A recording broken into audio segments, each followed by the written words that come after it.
No more idle promises. July 1, 2013.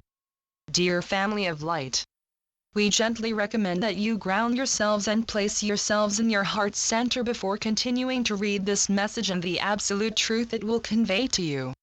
We ask you ahead of time that as you read this message to please make note of your reaction to it. This is why it is so important for you to be well grounded and heart-centered as you read. We point out that at times within the expanse of this message it may seem to you that you are being scolded, or reprimanded somehow. Please note however that we are merely bringing to your attention issues which need to be brought back to light in order that you may address them summarily, and effect the appropriate changes which this absolute truth will help you see are essential, in order for compliance of promises which have been made to come forth into your experience. It has been stated many times, even in recent times, that heaven helps those who help themselves. We know that so many of you view your galactic family as being synonymous with the company of heaven, and you are absolutely right. We remind you, however, that we are not the only facet that makes up the gem which you so reverently refer to as the company of heaven, for you too are members of your galactic family, this infinite family of light, and we have tried to help you become consciously aware of the fact that when you help yourselves, you are, in fact, heaven helping you. Yes. Each and every one of you are a charter member in the company of heaven, even the ones who you view as part of the dark side. In reality, as was stated by one of you recently, there is no dark side. That's just the other half of you that you don't understand yet. Perception of darkness is deduced from fear of the unknown, or lack of understanding. Flip the switch, on comes the light, everything becomes illuminated and you realize that there was never anything to be afraid of. And your perception of darkness? Well, that was just a perception, part of the polarity in our experience of duality. So don't be afraid of the dark, it's just you in disguise. Universe bless you all. We see you still stumbling around in the dark, some of you still asleep, some of you with your eyes intentionally shut, some of you who had near year-end 2012 pulled off the blinders, yet put them back on when 2013 rolled around and it appeared to you that the promises which had been made to you by your galactic family, the company of heaven, had not been kept, citing "there's nothing to see here," rolled over and went back to sleep. We sympathize and empathize with you in your plight. We feel much more of what you are going through that you realize. In fact, we feel it all. But so many of you, when you put your blinders back on, did not take the opportunity that was afforded to you at that time to go very deeply within yourselves and discover the answers to all your problems, laying wait, right there inside of you all along, that the promises you have made to yourselves are the first promises which must be kept if we, your brothers and sisters, would step forward and make good on our promises to you, and we have told you as much time and again. Someday I will, one day I will. And how many of you put conditions on those promises you make to yourselves? When I have the time, when I have the resources, when I lose weight, when I get in shape, when. Though you may view our reluctance to act on your behalf by putting into action our own promises to you as a sort of condition, we point out to you that it is not. We are simply following the divine mandate wherein we cannot step in until first you step in. You may have forgotten that we are mirrors for each other. Or perhaps you are fully aware that we are reflected in you. So many now being aware of their own divinity. Have you considered, however, that just as you see us in yourselves we also see you in ourselves, and we can only act as we see you acting on your own behalf? Promises not kept. Idle promises, or are they? At the risk of adding insult to injury, let us talk about prosperity packages for a moment. There has been much homage paid to lately the notion of a reallocation of funds, currencies backed by gold, and so on. Had you considered, however, the possibility that this reallocation of funds may have been misrepresented, or at best, misinterpreted? And/or that it has already taken place? Yes, there is a point of contention for many of you, especially the ones of you who by now had expected, or at least hoped, to see lots of zeros magically appear behind the made-up numeric totals which already existed in your bank accounts. Whatever happened to that? A ruse, you say? Yet whose ruse was it? We of Ashtar Command and Galactic Federation of Light, in fact, the whole company of heaven, do not know where that concept came from, except that some who said that they spoke on our behalf were promoting it at one point. I for one never mentioned such a notion as being something that would become a reality in your experience, and in fact I recall having cautioned against perceiving it that way. Yet, that notion of instant gratification has been taken up by so many. So many have it in their heads that if they just had enough money then all their problems would be fixed. We ask you quite emphatically, however, has that ever worked? Does the concept ever come into your thoughts of it not mattering how much money you have, you in fact never feel that you have enough? It is a never-ending cycle, and yet you continue to play the game. Why?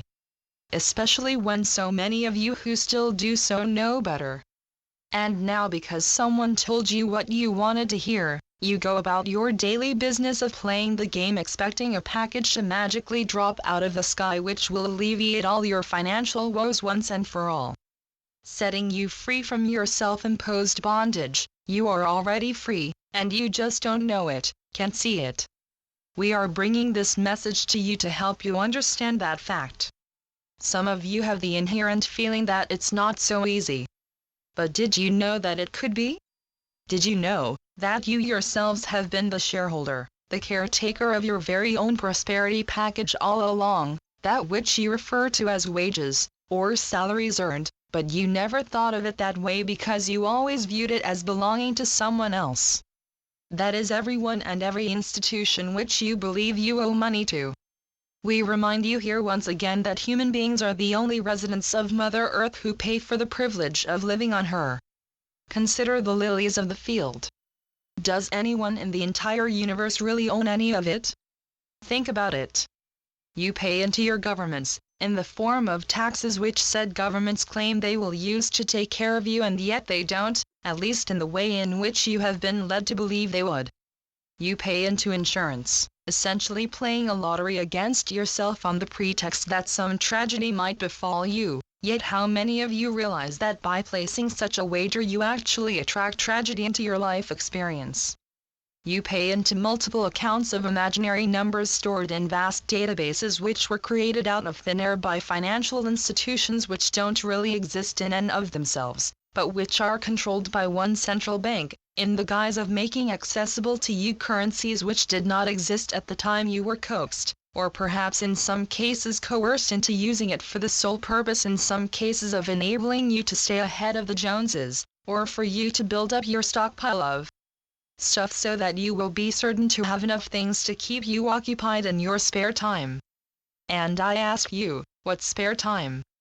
You who now live in, you notice I do not use the word occupy. Those developed countries which tout themselves as being the richest in the world, work 2, 3, sometimes more jobs in order to make ends meet, spending so much time working just to keep a roof over your heads and food in your stomachs in addition to all the other things you believe you need to pay for, that you hardly have any spare time in which to sleep and recharge yourselves for the next day of work, much less to actually spend some time recreating, fulfilling your God-given right to thrive instead of merely survive. And then there are those of you for whom you believe that fate has truly not smiled upon you. You have no jobs, no means by which to make ends meet. Some of you are fortunate enough to be entitled to unemployment benefits, some of you have essentially no funds at all, and still you worry about which bills to pay first, foremost before you've made certain that your most basic needs are met. How many of you have forgotten that one of those most basic needs is joy? Yes, joy. We now reveal to you, point blank, that the prosperity packages you have been hoping to acquire are already within your grasp, but you have misidentified them as the means by which you would use to keep the wolves at bay, to keep the goon squad from knocking at your door demanding protection insurance dues from you, to keep Uncle Sam from throwing you in jail for failure to pad his pockets for him. Do you see? Even you who now live by means of public assistance alone, You are still paying into the game. Which ones of you who are receiving unemployment, social security benefits, or welfare payouts are still being forced to have taxes withheld from monies that were what you paid into the system in the form of taxes in the first place, in order that you would have something to fall back on in leaner times? You are being taxed double, at least.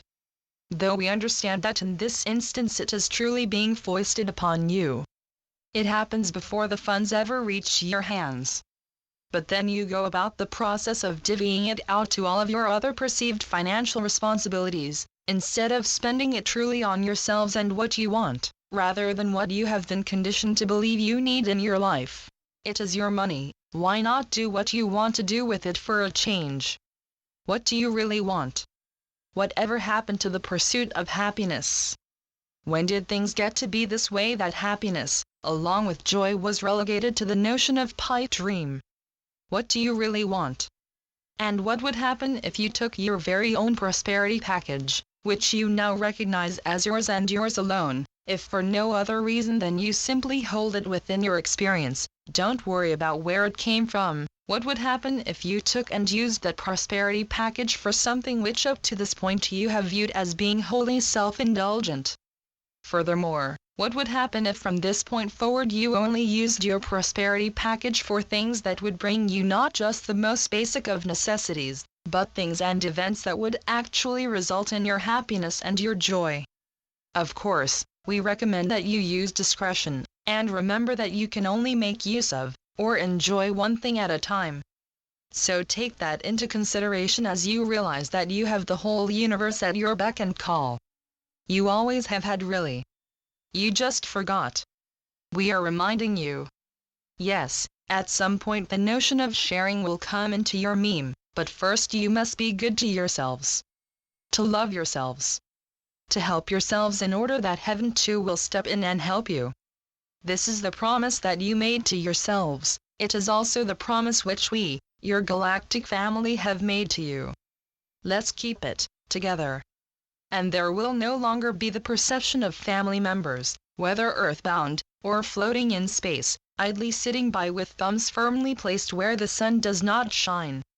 Let us all get up out of our seats and celebrate life. Right here, right now.